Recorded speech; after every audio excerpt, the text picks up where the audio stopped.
Hey, salut Sel. Bonjour Sucre, Comment vas-tu mon frère? ça va bien et toi? Ça va par la grâce de Dieu, un peu fatigué? Ouais, mais le Seigneur va nous fortifier, hein. Amen, En plus, amen. je pense qu'on a un bon thème là à On a un partager bon avec les frères sujet. et sœurs.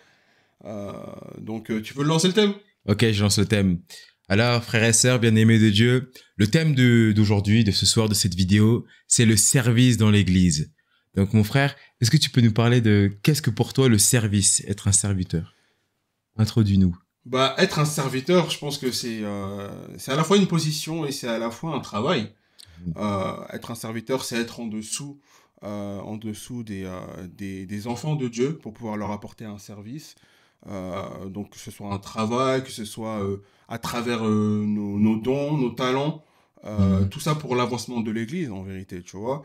Et le Seigneur disait que celui qui est le plus grand dans le ciel, c'est celui qui est le plus petit, tu vois. Amen, c'est vrai. Et c'est un peu ça, c'est un peu se mettre dans la position du serviteur, la position la plus petite, pour pouvoir en fait élever le peuple de Dieu. Voilà ce que je pense un peu de ce qu'est le service. Toi, qu'est-ce que tu penses, toi, Ah. du service? C'est quoi ta définition? Waouh. Ma définition du service, là, maintenant, comme ça, Saint-Esprit aide-moi. Véritablement, pour moi, le service, c'est vraiment, premièrement, je le vois comme être un disciple. C'est vraiment être au service d'eux, sous la mission d'eux.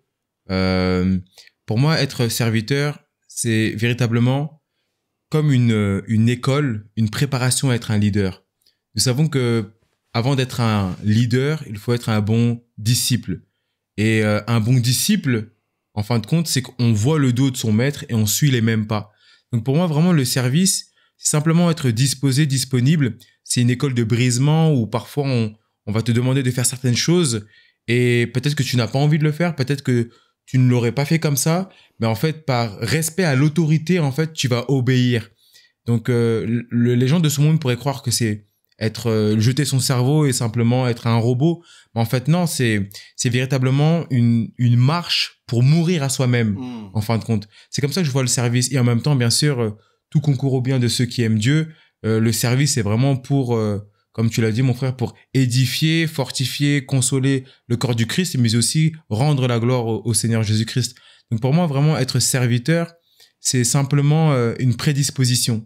C'est savoir que on se rend disponible aux autres. Hmm. Voilà.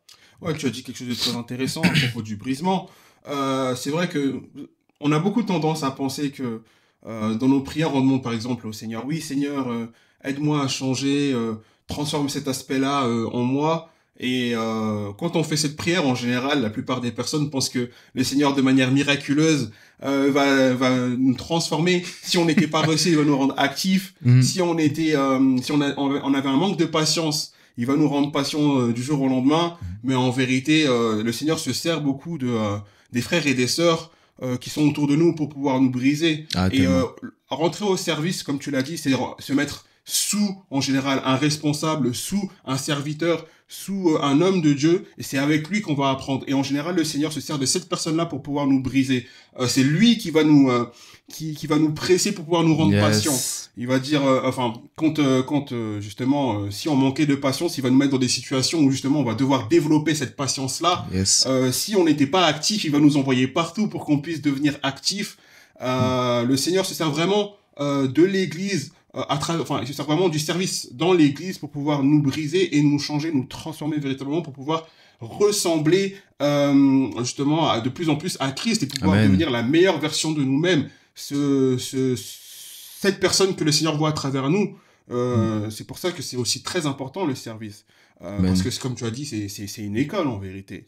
C'est une école, l'école des disciples, comme tu disais. Mhm. C'est, en fin de compte, en fait, quand tu parlais, je me disais que le fruit du service, donc le résultat, l'objectif du service, en fin de compte, c'est véritablement l'émergence et la naissance du fruit de l'esprit. Le Mmh. fruit dans le livre de Galates, qui est vraiment la patience, la tempérance, l'amour. C'est en fait, c'est tout cela doit germer. Et en fin de compte, parfois, moi j'aime bien l'image où on regarde à la croix et en cheminant vers la croix, on voit peut-être quelqu'un qui est notre autorité et qui lui-même chemine à la C'est croix. un exemple. C'est un exemple. Mmh. Parfois, la personne qui est notre autorité, elle peut avoir des qualités et parfois, comme, vous savez, parfois quand on est souvent dans l'intimité de quelqu'un, on voit les défauts. quand la personne, elle est loin, quand on voit la montagne de loin, on se dit, waouh, la montagne, elle est géante, elle est belle, tout semble lisse. Et puis, plus on se rapproche, plus on voit, ah, il y a des rochers, là-bas, ça a l'air d'être un peu cassé, il y a un courant d'eau par ici. Exactement. Bah, c'est pareil, en fait, quand t'es serviteur, même si la personne que tu vois au-dessus, l'autorité, tu dois pas vraiment voir que l'homme, mais tu dois voir Christ qui est en cette personne-là, en fin de compte. En fin de compte, on ne sert pas l'homme, on sert le Saint-Esprit, on sert le Seigneur Jésus-Christ à travers cet homme-là. Et moi, comme j'aime le dire, par exemple, à travers toi, mon frère, ou même d'autres personnes, des frères et des sœurs qui servent à l'église, ou des diacres, des autorités, c'est que, en étant sous leur autorité, je sais en même temps que j'ai quelque chose à prendre chez eux qui va me faire grandir dans le caractère du Christ. Donc, en fin de compte, encore une fois, vraiment, le service, que ce soit à l'église, mais aussi en dehors de l'église, et on en parlera, c'est que c'est véritablement l'école de la vie. C'est l'école de disciples, c'est la mise en pratique. On peut étudier, on peut faire une école biblique, etc. Mais à un moment donné, toutes ces informations, toutes ces données, il faut passer à l'action.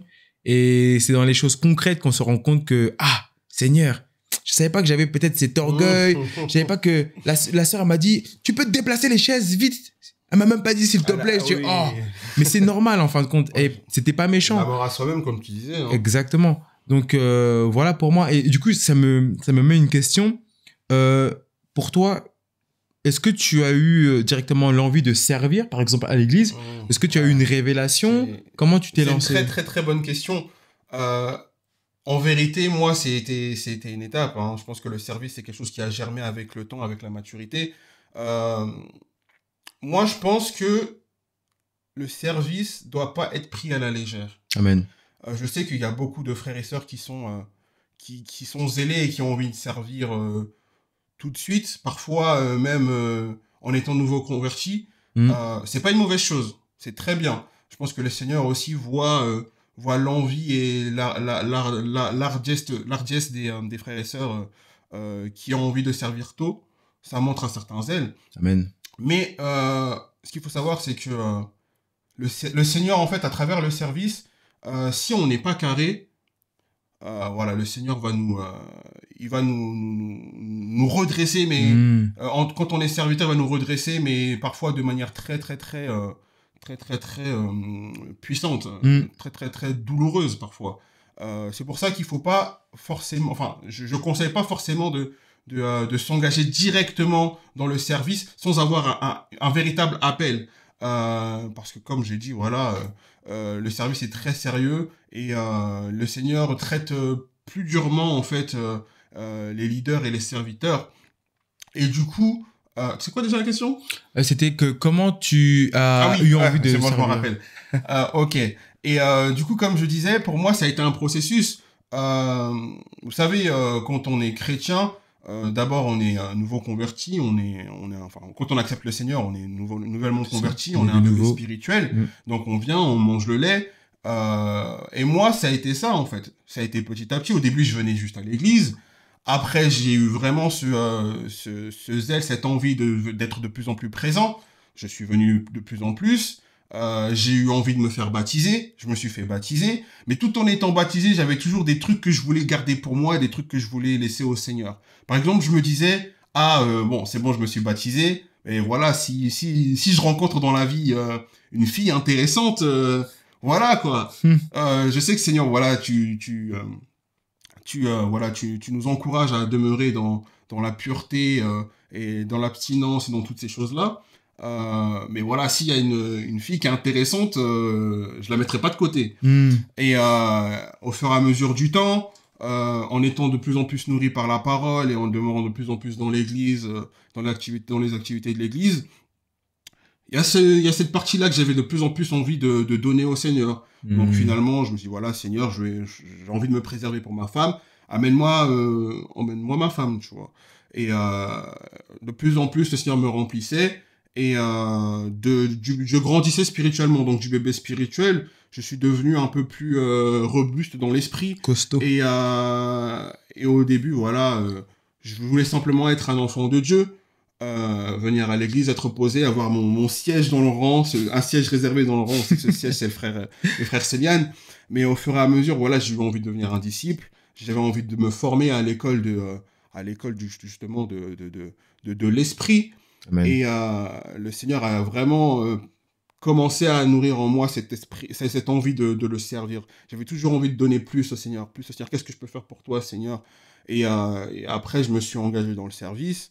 Euh, et voilà, en fait. Ça a vraiment été progressif. Ça a vraiment été progressif pour moi. C'était l'évolution d'un enfant de Dieu vraiment typique, quoi. Ok.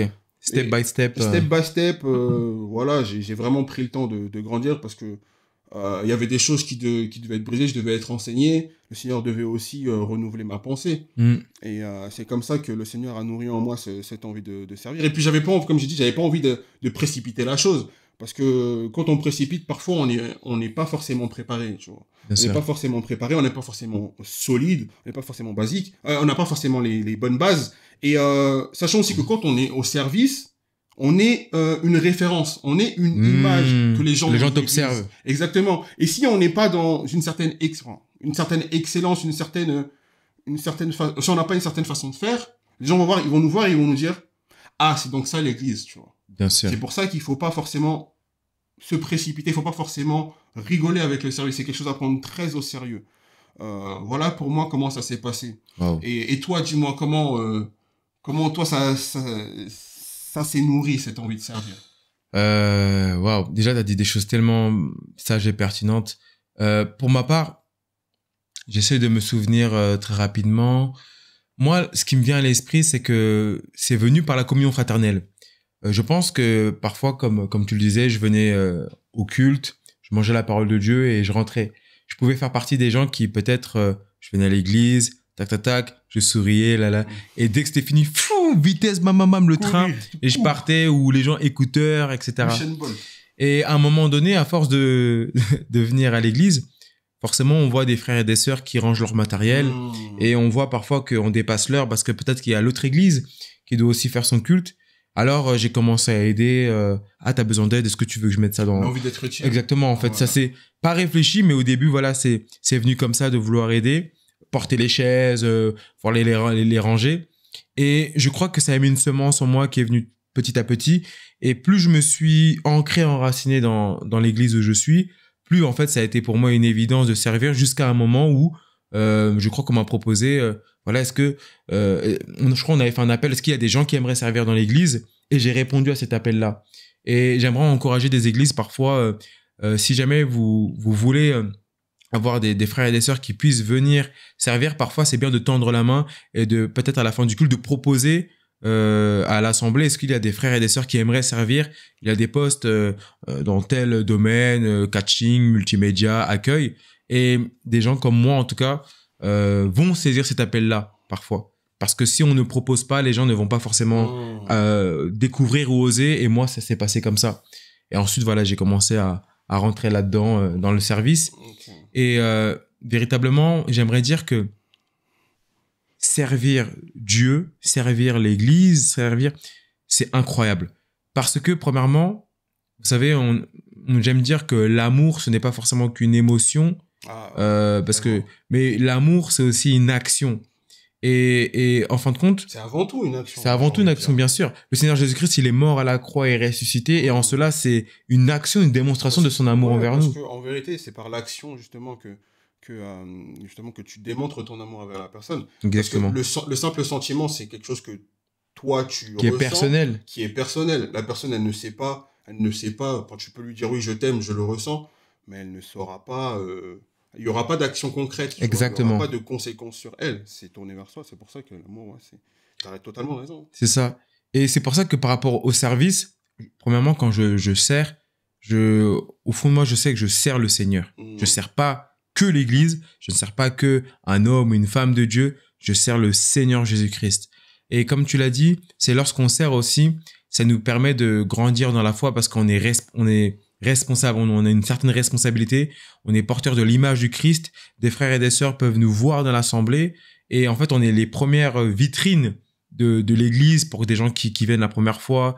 On est comme des vases d'honneur du Seigneur, et que si on a une tenue légère, si on a un vocabulaire qui est un peu mondain, si on a des choses un peu trop charnelles, en fin de compte, ça se voit directement et ça peut effrayer les âmes, ça peut effrayer les gens à venir demeurer dans cette église, mais dans la présence de Dieu, ou même à vouloir donner leur vie au Seigneur Jésus-Christ. Donc, premièrement, c'est une grande responsabilité.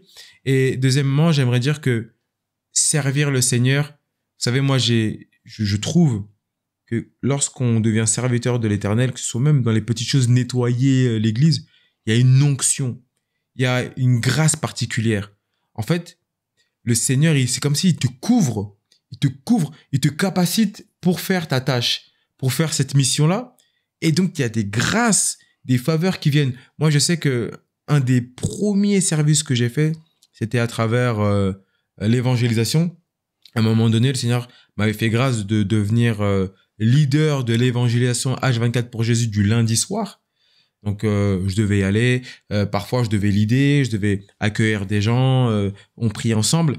Et en fait, je me rendais pas compte, mais ça me responsabilisait et je sentais des grâces. En fait, quand on sert, c'est comme si on dit, Père, ce qui t'importe m'importe. Et donc, avec un cœur de joie, je le fais. Avec obéissance, je le fais. Avec une mort à soi, je le fais. Parce que c'est ça que tu veux. Et en fin de compte, c'est ça pour moi, être serviteur, c'est avoir les intérêts du Père pour soi. C'est avoir les intérêts de la communauté, on va dire, de la masse, plutôt que ses intérêts personnels. Et voilà. Moi, je veux rebondir sur un truc que tu as dit par rapport à l'appel au service. Tu sais qu'avant qu'on arrive à JMR, moi, je pensais justement qu'il fallait recevoir un appel particulier pour pouvoir directement se mettre à servir, ce qui n'est pas faux en soi, tu vois. Mais en vérité, parfois, quand on pense aller dans une direction qui n'est pas la bonne, le Seigneur nous repositionne toujours. Amen, c'est donc vrai. même parfois quand on se dit oui Seigneur, je vais attendre un appel, etc., le fait de s'engager dans le service, parfois ça peut être une confirmation, ou ça peut être justement le Seigneur peut aussi nous dire que voilà, c'est pas l'endroit qu'il nous faut, parce que à travers le service, on apprend aussi à se connaître, Yes. et à voir où on a des failles. Le Saint-Esprit nous parle aussi, et à travers d'un service, d'une position qui n'est pas la nôtre, le Seigneur peut nous révéler aussi là où est notre véritable place. Par exemple, on veut s'engager avec dans l'école du dimanche avec les kids, et on n'a pas la patience, tu vois. C'est quelque chose qui est avec lequel on a du mal. Et justement, le Seigneur, voilà, nous fait comprendre que peut-être que toi, c'est peut-être pas les kids, tu vois. Va quelque part où justement, peut-être que tu auras peut-être moins besoin de patience. Et voilà, le Seigneur te repositionne par rapport à cela, tu vois. C'est vrai. Moi, quand tu me dis ça, après, le Seigneur, il peut t'envoyer, par exemple, aux kids, et t'es pas patient, mais ça va te former. Oui, mais il y a plein de situations, c'est sûr, le Seigneur fait ce qu'il veut. Mais moi, ce que j'aimerais dire, par exemple, je sais pas si j'imagine qu'il y a des frères et des sœurs qui servent. Moi, comment je me vois, par exemple, dans mon église, personnellement, en tant que serviteur, parfois, je ne me vois pas là où j'aimerais être. C'est une étape. Mais je me vois là où l'église a besoin que je sois. Aussi. C'est-à-dire que, par exemple, moi, ça me dérange pas du tout, on va dire, de faire le sale boulot, comme on dit. Vous savez, parfois... Le propre boulot. Oui, le propre boulot. Vous savez, parfois, voilà, une église, c'est aussi des humains, il y a des besoins humains, financiers. Il y a besoin de main-d'œuvre. Il y a besoin de main-d'œuvre. Clairement. Parce que, excuse-moi, je te coupe. Vas-y, mon frère, vas-y. On se le dit souvent. Moi, c'est quelque chose que j'ai remarqué. Parce que on est à la logistique. En tout cas, on sert à la logistique. Pas que, mais... Pas que, oui. Et on se dit, en fait, parce que quand moi, personnellement, je servais pas, on se rend pas compte, en fait, à quel point, en fait, installer un culte, quand, par exemple, on partage notre salle avec d'autres églises, mettre notre propre matériel dans la salle, le disposer pour pouvoir, en fait, avoir une salle qui accueille, c'est un travail monstre. Ah oui. C'est un travail monstre. Et les gens qui ne servent pas, les frères et sœurs qui ne servent pas, c'est pas un reproche, hein. Mais quand ils viennent, voilà, ils se rendent pas forcément compte de tout le travail qu'il y a derrière. Et quand tu te mets à servir, tu te dis, ah ouais, quand même. Tu vois l'envers du décor. Ouais, je me rends compte vraiment que les serviteurs, c'est vraiment eux qui permettent d'avoir un culte agréable. Parce que certes, il va y avoir les ministères leaders, les pasteurs, les évangélistes, les prophètes, les apôtres, les docteurs. les diacres, vraiment tous les ministères leaders qui vont permettre de paître les brebis. Mais en vérité, par exemple, la salle, c'est pas le pasteur qui va aller positionner les chaises. Il peut pas tout faire, le pasteur. Bien sûr. Le leader de l'église peut pas tout faire. Et donc, il va y avoir, enfin, l'église a besoin de petites mains pour aller mettre les chaises, pour aller régler les basses, les sonos, les Exactement. micros, enfin, positionner ci, ça. Et, c'est grâce à ces gens-là que l'église tourne. Et, moi, je tiens à remercier tous les frères et sœurs, justement, qui servent qui se sacrifient pour pouvoir pour que le culte accueille Vraiment. les frères et sœurs, parce que c'est grâce à vous que vraiment l'église peut fonctionner. Donc voilà, soyez encouragés, parce que je sais que parfois c'est pas facile. On le disait souvent que parfois bon, je sais que les leaders en général sont reconnaissants, ils l'expriment pas forcément. Mais parfois, on le fait pas non plus pour les reconnaissances. Mais c'est très important aussi de pouvoir encourager les frères et sœurs. Donc voilà, vous faites un très bon boulot et vraiment, soyez bénis. Hein. Yes. Vraiment, tu as soulevé un point très important. Par exemple, j'ai déjà vu certains cas où il y avait des frères ou même des sœurs qui servaient et à un moment, faute de manque de reconnaissance, ils se sont découragés et ils ont même quitté l'église. Premièrement, encore une fois, comme on l'a dit, le service, c'est vraiment être au service d'eux. C'est une mort à soi. Donc, en fait, il ne faut même pas s'attendre à ce qu'on puisse nous féliciter ou nous remercier. Tu nous remercies, amen, gloire à Dieu, on est content. Mais tu nous remercies pas, amen, gloire à Dieu quand même. Parce que, en fin de compte, on attend, en fait, ça nous conditionne, ça nous prépare à ne pas attendre des hommes, mais attendre de Dieu qui nous donnera dans le lieu secret, en fin de compte. Parce que, forcément, quand voilà, je sais qu'il y a des serviteurs qui, parfois, ils vont déplacer le truc. Ils vont voir si le pasteur m'a vu. Qu'est-ce qu'il m'a vu? Hey, alléluia, je sers. Tac. Mais en fin de compte, sur le long terme, on se fait du mal, en fait. Et surtout que je pense que si on est couvert de louanges, de remerciements, etc., ça peut nourrir l'orgueil en nous, tu vois. Bien sûr. L'orgueil, oui, l'envie de reconnaissance aussi. Cette tarification. Exactement. Aussi, oui, j'ai déplacé. Oh oui, je déplace les chaises. Regarde, c'est moi qui déplace les chaises. Je suis le archibishop des chaises. Mathieu. Et surtout que ça, c'est au niveau des ministères qui gèrent l'Église.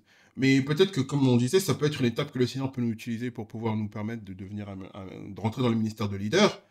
Et croyez-moi, dans le ministère de leader, on le voit tous les jours, par exemple sur les réseaux sociaux, etc.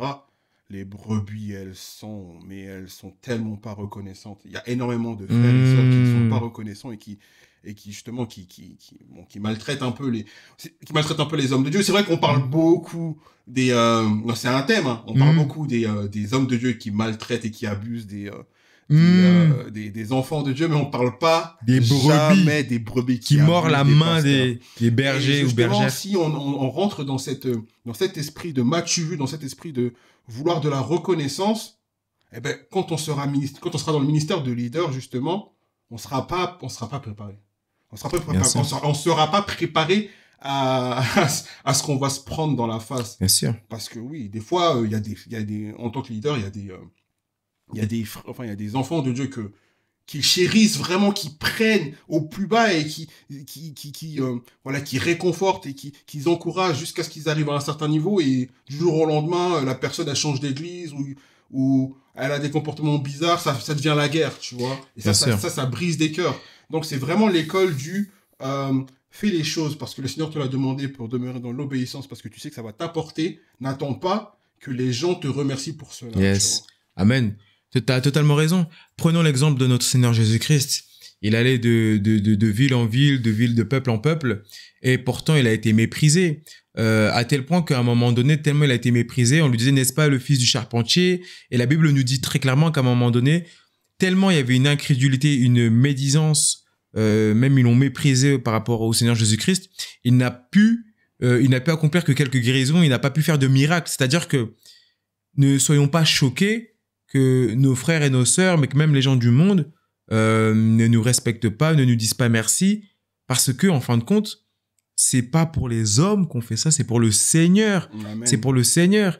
Et en fin de compte, on le fait pour le Seigneur, mais c'est en fait pour nous, parce que ça nous prépare, ça nous forge. Vous savez, moi j'aime bien dire qu'une épée, lorsqu'elle est, on la forge, elle passe par l'eau, par le feu, et en fin de compte, exactement, elle est tapée, elle est frappée, et c'est comme ça qu'elle est solide et qu'elle est tranchante. Exactement. Ben, c'est pareil pour nous, en fait, à travers le service. Et deuxièmement, quelque chose qui m'est venu à l'esprit, je trouve qu'on n'en parle pas assez, mais serviteurs, servantes, frères et sœurs, n'oublions pas aussi que à trop servir, le Seigneur, il va pas nous bénir simplement parce que on sert.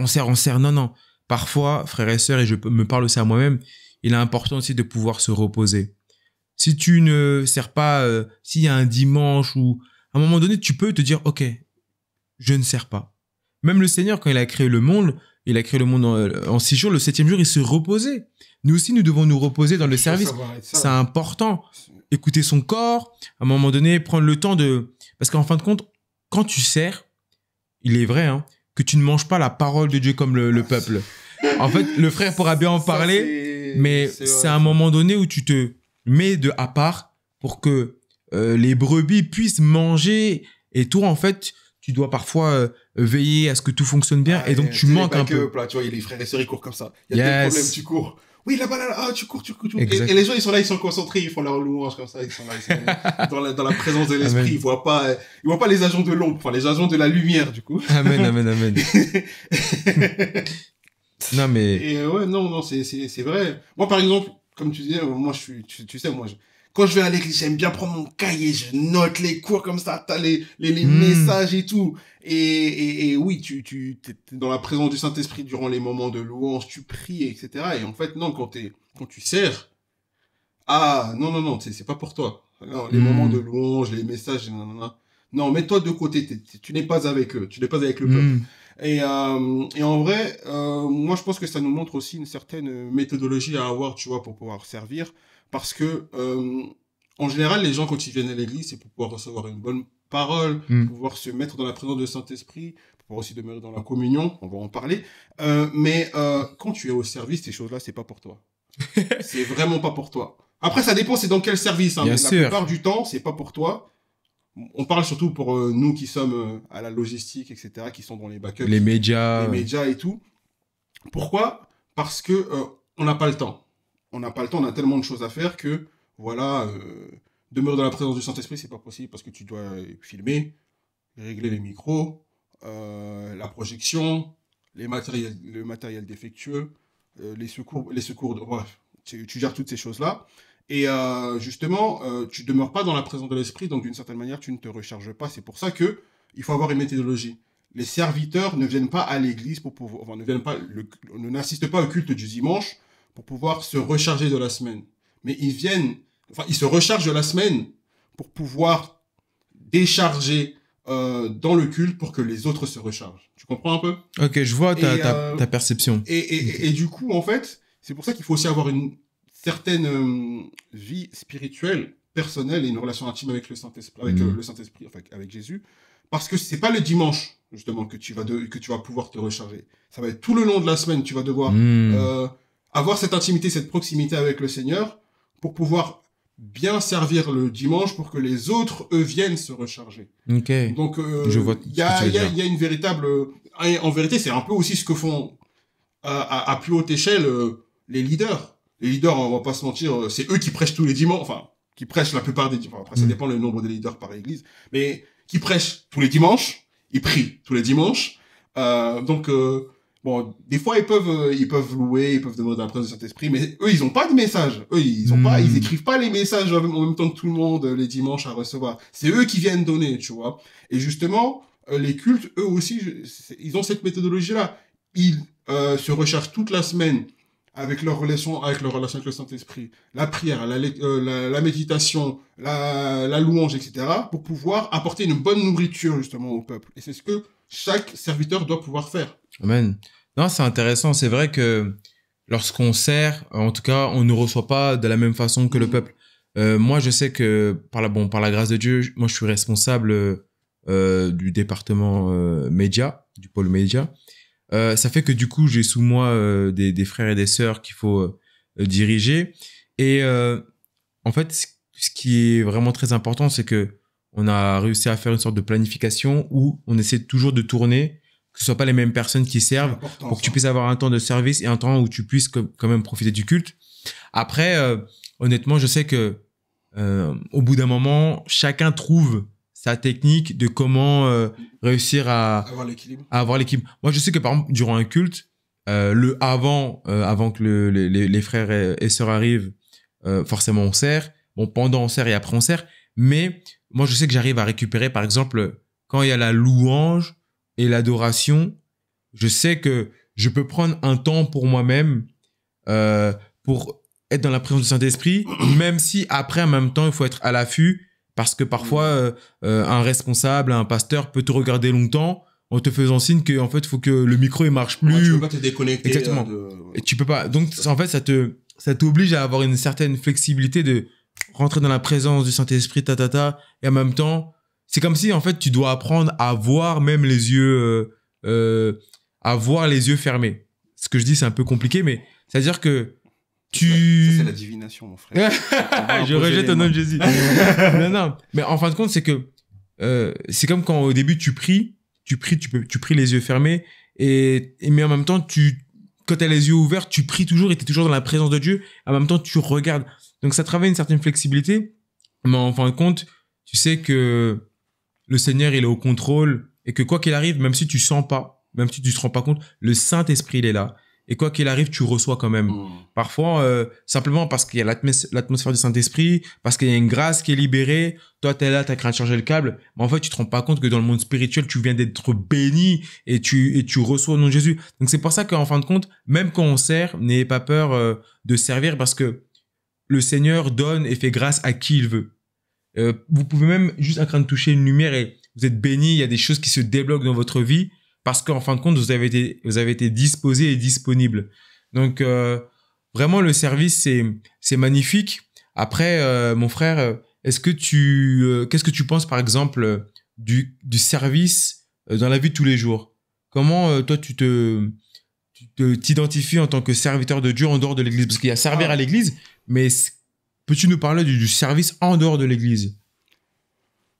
Le service en dehors de l'église, moi, je pense que ça reste la mission principale, hein. C'est la grande commission, être un digne représentant du Seigneur Jésus-Christ et de pouvoir apporter la bonne nouvelle à quiconque on a besoin dans le témoignage aussi, parce que c'est très important d'avoir un bon témoignage. Parce que c'est la première chose que les gens vont voir chez nous. Bien sûr. Si on arrive vers quelqu'un et on lui parle du Seigneur Jésus-Christ et qu'on n'est pas un bon témoignage, cette personne nous connaît, elle sait qu'on a des comportements bizarres, elle va nous dire, mais t'es pas crédible. Tu me parles de quelqu'un que toi-même tu connais pas, tu vois.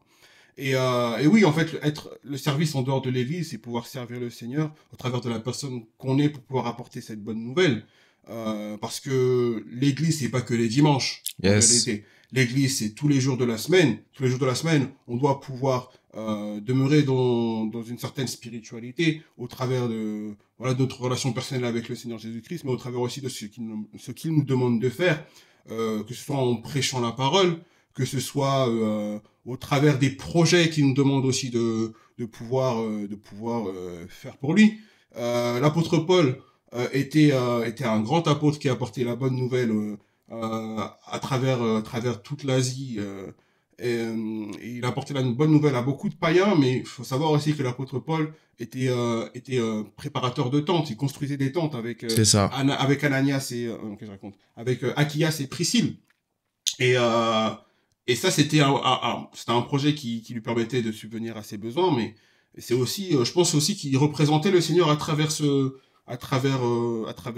métier qu'il faisait. Et chacun d'entre nous, on a quelque chose de particulier que le Seigneur peut nous mettre à cœur en dehors de l'église, à travers des projets, parce qu'on a des dons et des talents que le Seigneur que le Seigneur nous a donnés et qu'il veut qu'on utilise pour sa gloire.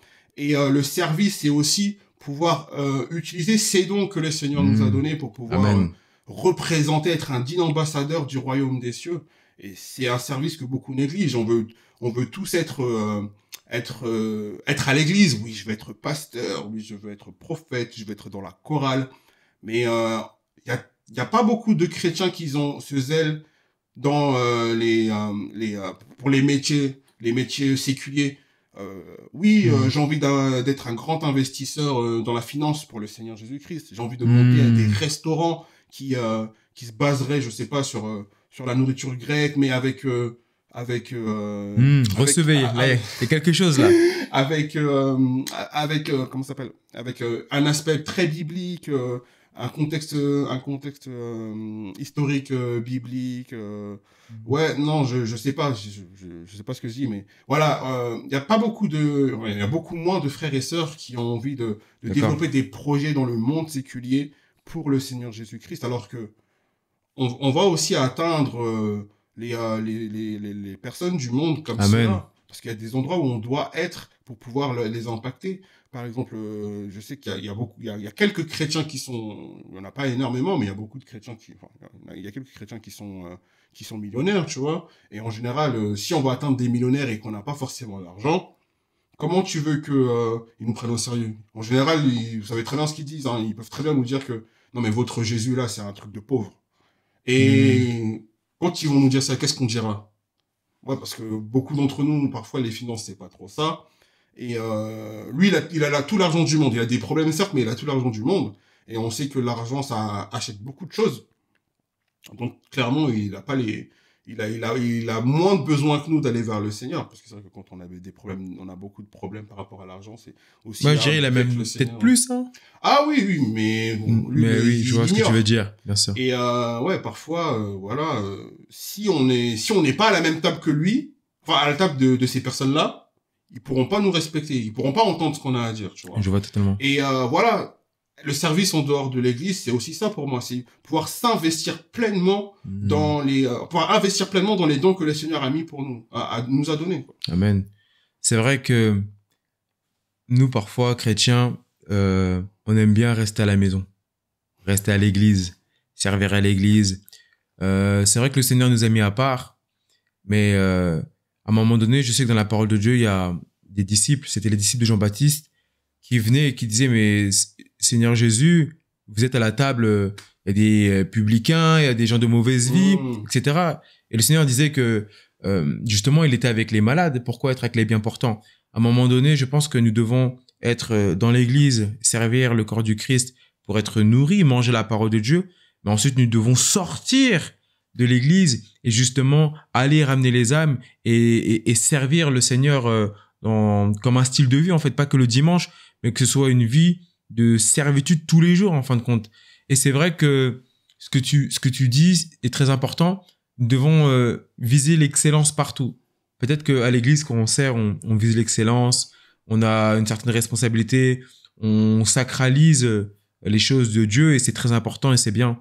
Mais les choses de Dieu ne sont pas que à l'église. Même en dehors de l'église, peut-être que le Seigneur t'a donné une caméra, peut-être que le Seigneur t'a donné un don, peut-être que le Seigneur t'a passé un bien, quelque chose de précieux. C'est sacré aux yeux de Dieu.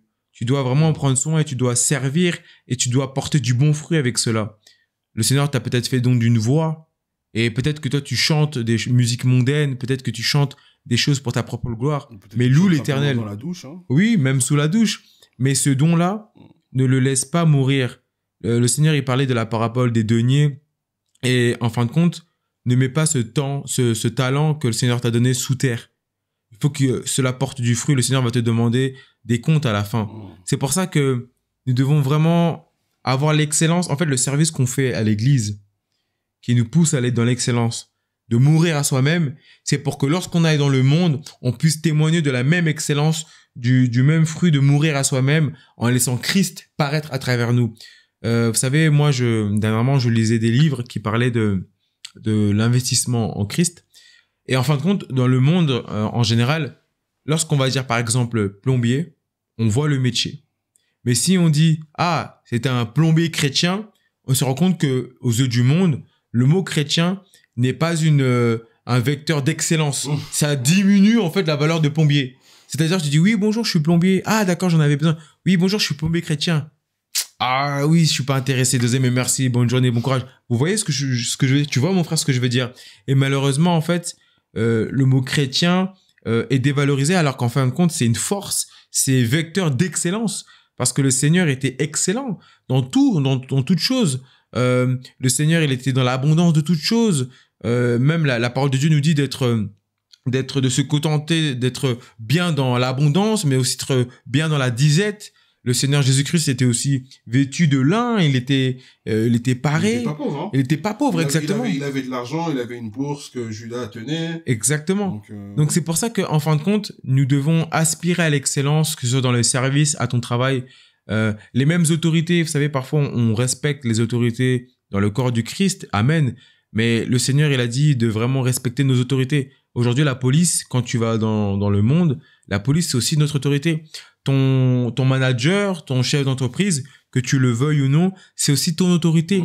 Plutôt que de témoigner un comportement qui n'est pas le reflet de Christ, nous devons, et je me parle aussi à moi-même, nous devons vraiment être dans l'excellence, même dans notre travail séculier. Nous devons prier pour nos entreprises, prier pour nos patrons. Nous devons les bénir parce que là où nous sommes porteurs de la grâce et de la gloire de Dieu. Donc, nous devons aussi bénir vraiment ce lieu pour porter du bon fruit. Donc, en fin de compte, toute notre vie, en fait, on doit se voir comme enfant de Dieu, mais un enfant de Dieu qui sert, qui sert. Et donc, vraiment, c'est un encouragement. Hein. C'est vraiment un encouragement. C'est pas facile, mais vous savez, le Seigneur, c'est un Dieu de processus. Encore une fois, comme on le disait au début, c'est que c'est aussi une école pour être un leader. On comprend à travers la parole de Dieu que un bon leader, un bon chef et un bon second, un bon suiveur. Ouais, un bon disciple. Un bon disciple. Par exemple, à l'époque, pour les plus anciens d'entre nous, enfin les plus anciens, pour ceux qui ont un petit peu de la bouteille maintenant, les films d'arts martiaux à l'époque. Par exemple, on prenait les films de Jackie Chan. Tu sais, quand Jackie Chan, il voulait devenir un grand maître d'art martial et tout. Et il se faisait pas tout seul. Hein. Il allait, en général, il allait voir un vieux maître avec une grande moustache blanche. Et il disait, oui, s'il vous plaît, j'ai besoin de devenir fort, de devenir un grand maître et tout. Et ce maître-là, justement, pour pouvoir faire de lui un grand maître, il fallait qu'il soit un bon disciple. Donc, il lui faisait passer par des épreuves, il faisait faire des exercices vraiment de fou. Et lui-même, des fois, il comprenait pas. Il dit, ouais, fais ci. Et lui, il veut pas, tu vois, il veut pas. Et jusqu'à ce qu'il il comprenne pourquoi son maître, il lui demandait de faire ça. Et en fait, le maître, quand il donne des missions, des exercices à faire à son disciple, c'est pour pouvoir le renforcer. Lui, il sait pourquoi il le fait. Et c'est parce que Jackie Chan écoutait son maître, il écoutait très bien les enseignements de son maître. Il suivait son maître aussi. Il devenait un grand maître d'art martial et des fois, il dépassait son maître. Donc, pour pouvoir être un bon leader, il faut pouvoir demeurer comme tu dis, un bon disciple. Et en général, les grands leaders sont des disciples eux-mêmes de quelqu'un. Yes, exactement. C'est très important, faut pas négliger cet aspect-là. Amen. Parce qu'on se fait pas tout seul. C'est vrai. Vraiment, j'aimerais encourager quelqu'un qui peut-être regarde cette vidéo. Peut-être que tu hésites à vouloir servir. J'aimerais te dire que cette vidéo est un signe. Vraiment, lance-toi, sers-toi parce que, vous savez, parfois c'est triste de voir des hommes et des femmes de Dieu qui sont dans une église depuis des années, tellement des années que ils connaissent même les 10 anciens propriétaires de la salle. Ils ont mis la première brique, mais ils ne servent pas. Et en ne servant pas, on loupe des grâces. Vous savez, quand on sert, on a accès parfois à certains rémas, à certaines révélations. J'aimerais que nous puissions ensemble imaginer une situation. Imaginez que le Seigneur Jésus-Christ était là, dans l'église, et il est assis, et maintenant on le voit de loin. On est assis, on voit son dos, on le regarde, etc. Et après, lui il reste, et nous on quitte l'église, on rentre chez nous. Maintenant, il y a une situation où tu es assis à l'église, il y a le Seigneur Jésus qui est assis, et puis à un moment, il se lève, et il va à l'arrière de la salle de l'église. Et toi, tu te lèves et tu le suis. Et pendant que tu le suis, tu vois que le Seigneur Jésus-Christ, il est en train de prier, par exemple, pour quelqu'un qui est malade. Et ben, tu le vois en train de prier. Tu vois comment il opère. Tu le vois à un moment donné, peut-être que il va venir, il va déplacer quelque chose. Et tu vois qu'il déplace. Et tu le poses, mais maître, pourquoi tu déplaces cela? Et il t'explique pourquoi. Et là, tu commences à comprendre les choses. Ce que j'aimerais en fait dire, c'est que lorsqu'on sert, en fin de compte, on voit comment les gens opèrent. Et en fin de compte, ça nous nourrit. On voit comment le Saint-Esprit utilise telle ou telle personne. Et en fin de compte, ça nous édifie. Parfois même, moi, en tant que responsable, je vois parfois des frères et des sœurs qui servent et peut-être qu'en fin de compte, ils sont sous ma direction, mais j'apprends tellement de choses d'eux. En fin de compte, ça t'apprend l'humilité, ça t'apprend énormément de choses, ça te forge, ça te nourrit, ça t'encourage. Et donc, j'aimerais vous dire que servir, ça te permet en fin de compte d'être dans l'intimité. Parfois, vous savez, quand vous avez accès au pasteur à l'église et au pasteur au restaurant, ça n'a rien à voir.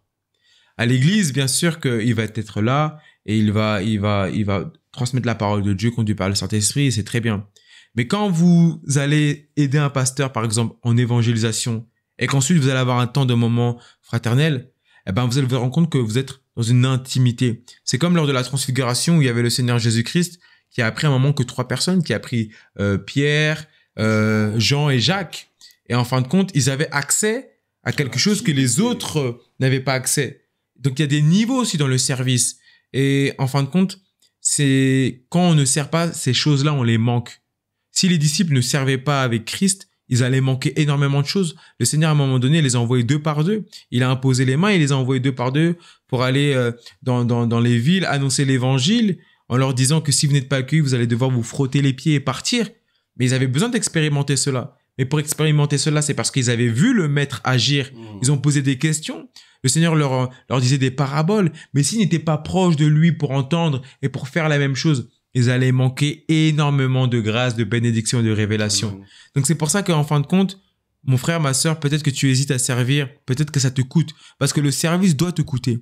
Tu vas perdre du temps. Tu vas peut-être être fatigué. Tu vas parfois être à recevoir des attaques. Parce que ceux qui servent aussi, c'est aussi les premiers remparts spirituels. Parfois, nous, lorsqu'on arrive avant le culte et qu'on prépare la salle, on déclare le sang de Jésus pour que les âmes puissent venir au culte sans accident, pour qu'ils puissent avoir la force de venir, pour que vraiment la présence du Saint-Esprit puisse être là. On prie aussi pour nos autorités, le pasteur, pour qu'il puisse avoir la parole de Dieu dans sa bouche. C'est très, très important. Donc, en fin de compte, servir, c'est véritablement être en première ligne. C'est recevoir, mais aussi donner. Et en fin de compte, c'est comme ça qu'on grandit en maturité. Et justement, pour continuer dans cet encouragement-là, j'aimerais dire aussi que certes, dans le service, on va recevoir beaucoup, mais sachez aussi que vous avez beaucoup à apporter. Le Seigneur veut vous utiliser pour pouvoir bénir des frères et des sœurs au travers du service que vous devez faire. Parce qu'il y a des nations qui doivent sortir de vous. Véritablement, que ce soit physiquement ou que ce soit spirituellement, vous devez donner naissance à des gens. Vous devez prendre des gens sous votre aile. Il y a des gens qui doivent apprendre de vous. Et ça, c'est vraiment très important parce que si vous n'êtes pas là où vous devez être, vous allez passer à côté de beaucoup de choses. Vous allez passer à côté de votre, peut-être même de votre vocation. Et ça, c'est votre vie qui pourra en être bouleversée si vous n'êtes pas là où le Seigneur veut que vous soyez. Donc le Seigneur veut vraiment vous utiliser pour pouvoir bénir des frères et des sœurs. Il veut vous utiliser pour que ces frères et des sœurs vous voient comme des pères, des mères spirituelles. Parce que vous devez leur apprendre. Parce que vous devez les consoler. Parce que vous devez être un exemple pour eux au travers du service que vous faites. Et si vous n'êtes pas à l'endroit où vous devez être, vous allez manquer votre destinée. C'est très important, frères et sœurs. Parce que être chrétien, c'est pas simplement l'intimité avec le Seigneur, mais c'est aussi apporter une lumière particulière dans le monde. Apporter une lumière particulière avec nos frères et nos sœurs. Donc vraiment, faites ce pas-là de demeurer auprès du Seigneur dans son intimité, dans le service, pour que vous puissiez aussi apporter. Parce que vous avez des choses à donner, vous avez des choses à transmettre véritablement. Donc voilà. Amen. Et oui, certes, il y a beaucoup de choses il y a un grand coût au service, mais il y a aussi de belles choses à vivre dans le service. Mais tellement. Vous savez, il y a un verset qui me vient à l'esprit. La Bible dit que la création tout entière attend avec un ardent désir la révélation des fils de Dieu. Mon frère, ma sœur, si tu ne sers pas Dieu, qui sers-tu? Si tu ne sers pas Dieu, qui sers-tu? Ça veut dire que tu sers soit ta chair ou tu sers le diable. En fin de compte, on ne peut pas diluer les choses. Soit on est consacré à Dieu, soit on ne l'est pas. Soit on sert Dieu, soit on ne le sert pas. Et je dis pas ça en voulant être hautain ou autre.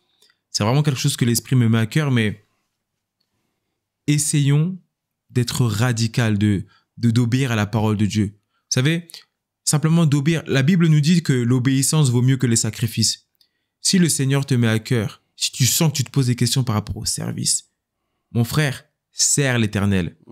Accepte la main que le Seigneur te tend.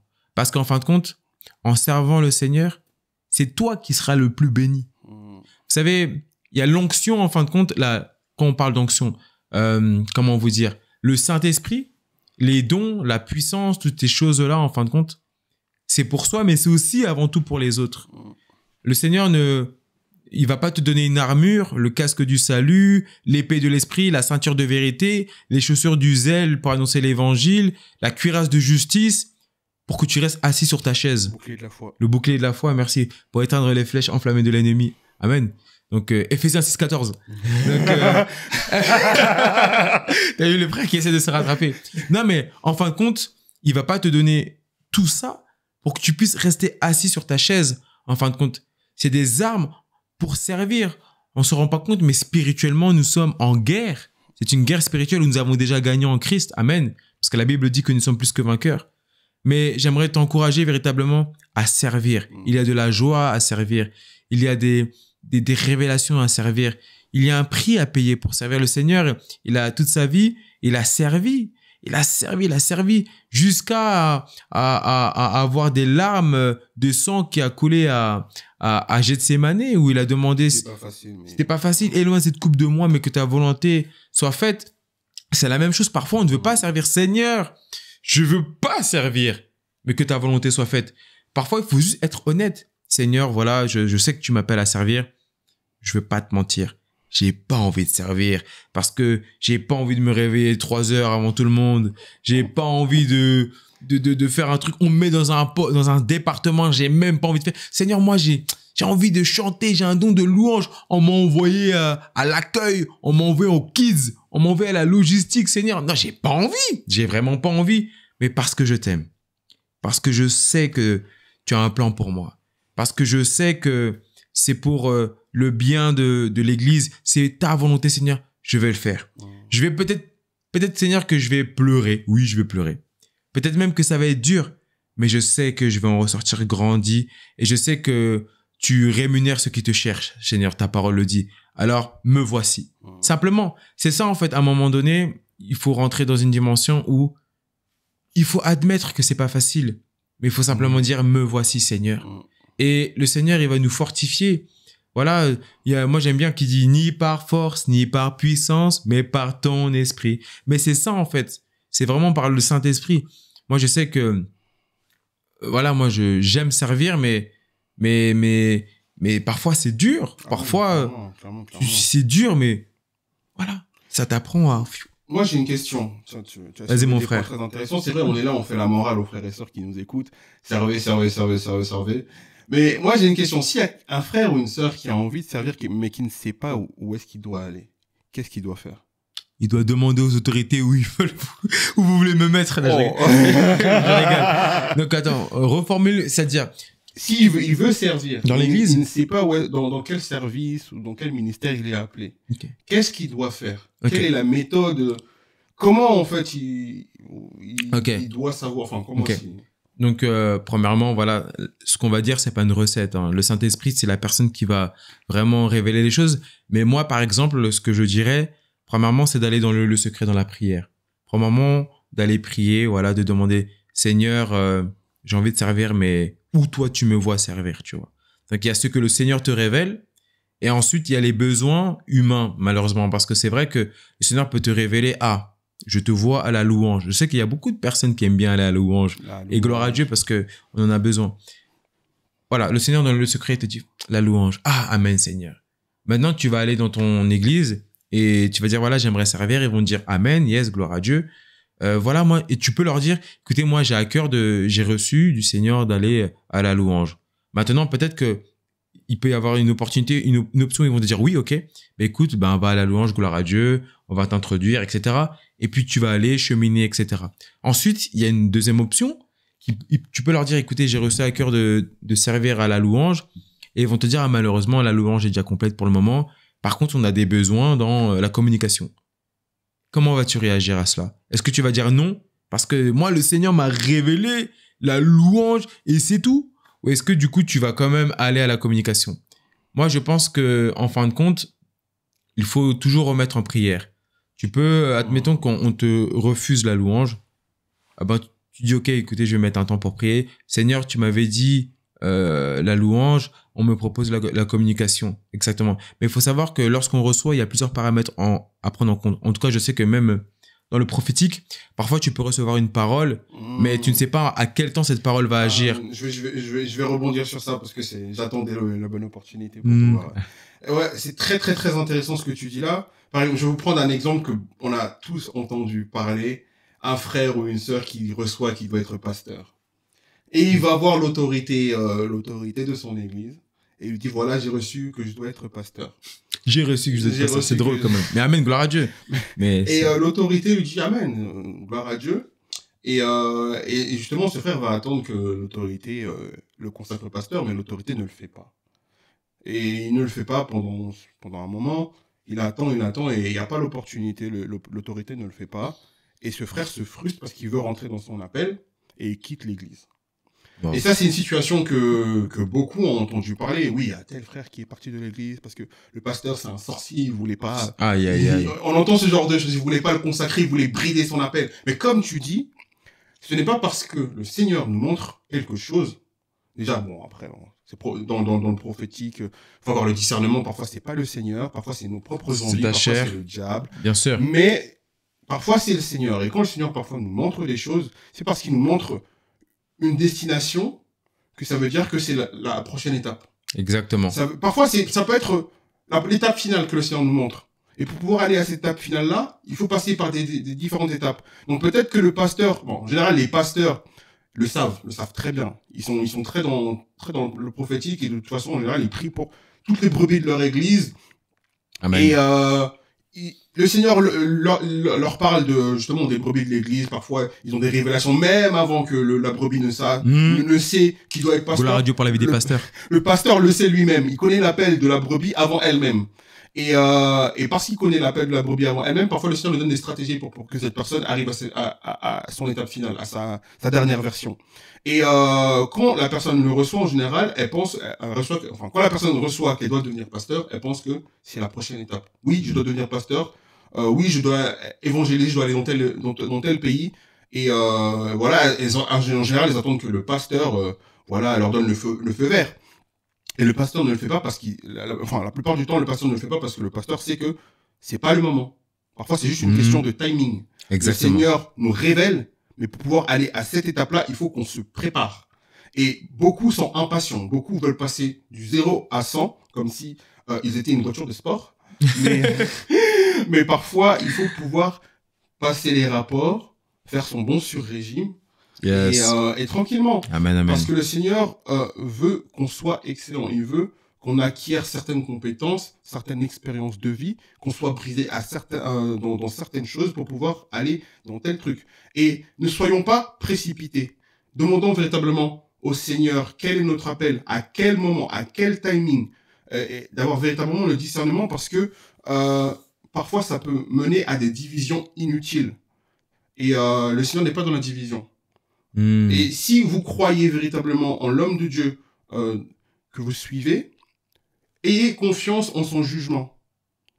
Demandez au Seigneur aussi parfois, parce que parfois il y a des hommes de Dieu, je vais pas trop me prononcer. Parfois c'est un peu bizarre. On connaît les faux prophètes, les faux pasteurs, bref, le Seigneur juge. Mais demandez véritablement au Seigneur, parce que parfois on peut s'emballer trop vite. Et justement, quand on repart dans l'intimité, on dit voilà, Seigneur, le pasteur veut pas me consacrer en tant que mon leader veut pas me consacrer en tant que pasteur. Toi, qu'est-ce que tu en penses? Et parfois, le Seigneur nous redresse. Voilà, peut-être que c'est pas le moment. Voilà, je t'ai montré ça pour que tu sois encouragé, pour que tu saches où est-ce que tu veux donc quoi est-ce que tu veux donc quoi est-ce que je veux que tu demeures? Mais c'est pas le moment. Pour le moment, tu dois travailler ça, il y a ça, il y a ça, il y a ça, il y a ça, il y a ça. Et une fois que tu auras travaillé sur ça, là, je pourrais faire de toi le serviteur que je veux que tu sois. Amen. Et si on passe pas par ces étapes-là, justement, on ne pourra pas devenir la meilleure version de nous-mêmes, la version que le Seigneur nous voit. Tu vois. Amen. C'est totalement ça. C'est comme dans la parole de Dieu, vous savez, il y a Joseph, qui était le fils d'Israël. il avait reçu en songe qu'il était plus élevé que ses frères, et pourtant ses frères l'ont limite laissé pour mort, l'ont vendu, et il s'est retrouvé en prison avant de devenir le bras droit de Pharaon. Et pourtant, il avait reçu qu'il était élevé bien avant d'être le bras droit de Pharaon. Il avait déjà reçu en songe qu'il était au-dessus de ses frères. Mais combien de temps se sont passés? Comme le prophète Daniel qui a reçu des visions sur les choses qui allaient à venir par rapport au fait que premièrement il y a des rois qui allaient être destitués, en plus de la fin des temps qu'il a reçu. Et parfois en fait on reçoit quelque chose mais c'est pas immédiat. Il y a toujours le temps de Dieu. Vous savez, la parole de Dieu nous fait comprendre que nous on est dans le groupe du temps. Nous sur la terre on est dans la dimension du temps, mais le Seigneur est dans la dimension de l'éternité. Et dans la dimension de l'éternité, en fin de compte, le Seigneur, il est passé, présent et futur. Nous, on est dans le temps. Ça veut dire que on attend la fin. Et j'aime dire que la fin du temps est le début de l'éternité. La fin de notre temps, c'est le début de l'éternité. Mais l'éternité est déjà là. Enfin bref, ce que je veux dire, c'est que le Seigneur, il peut te dire, tu auras ça. Mais mon frère, ma sœur, garde-le contre toi. Mais mets-le en prière. Et aussi quelque chose de très important, déclare-le. Vraiment, parfois, on reçoit des choses, mais on ne le déclare pas. Or, si tu le déclares pas, parfois, c'est que tu ne ramènes pas du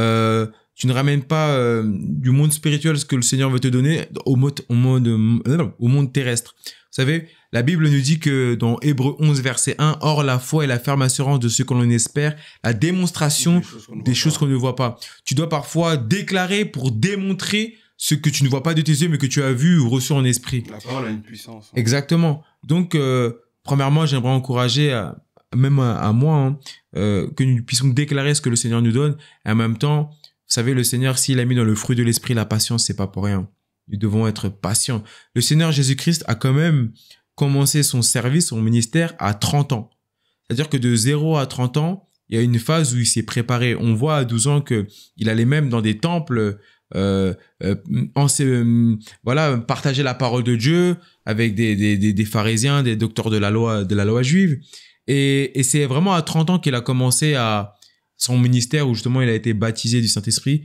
Et donc, cela nous pousse aussi à être sage, à être patient. Il faut avoir du zèle, mais il faut pas se brûler. Vous savez, c'est comme la parabole avec les vierges folles et les sages. Le Seigneur, il veut que nous puissions être des vierges sages, que nous puissions vraiment garder notre zèle, garder le Saint-Esprit et cheminer à vue, tout doucement, pas à pas. Donc, vraiment, ne soyons pas frustrés. Notre Seigneur est un Dieu de processus. Parfois, on est frustré parce que le Seigneur nous donne des nations ou des choses. Il t'a promis une femme, il t'a promis un homme, il t'a promis des richesses, il t'a promis la santé. Et tu te frustres parce que tu l'as reçu et tu le vois pas maintenant. Mais si on regarde dans la parole de Dieu ce que les hommes de Dieu ont vécu, prenons par exemple, comme je disais, Joseph. Le Seigneur peut te révéler que tu es plus grand que tous tes frères. Amen. Mais tu te rends compte que quelque temps après, tes frères sont là en train de te laisser pour mort. Et ensuite, tu te trouves en prison. Ensuite, tu es trahi par des prisonniers à qui tu avais révélé des songes. Vous voyez comment, en fait, le Seigneur, il étale tout sur le temps. Donc, vraiment, soyons patients, soyons vraiment patients et vraiment ayons un cœur de servitude parce que c'est un processus, c'est vraiment un processus. Quand on donne sa vie au Seigneur Jésus-Christ, on devient des bébés spirituels. Un bébé spirituel ne peut pas directement s'occuper d'un enclos. Sinon, il va leur donner du lait et puis en même temps, il va leur donner des cailloux et des pierres. Donc, c'est vraiment un processus. Par contre, il faut aspirer à la maturité. Il faut aspirer à vouloir grandir.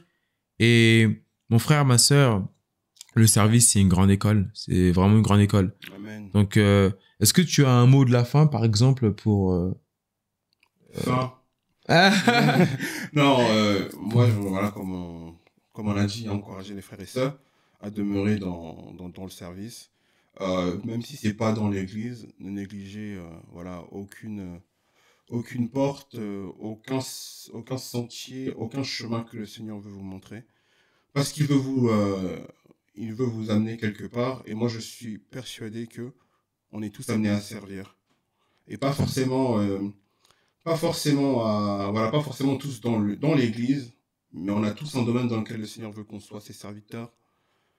Et voilà, je vous encourage à découvrir lequel est le vôtre et à persévérer sur ces chemins-là, sur ces voies. Donc voilà. Amen. C'était, voilà, c'est le sucre pour Bread House, le service. Voilà. Soyez bénis, frères et sœurs. Et à la prochaine. Soyez bénis. Ciao.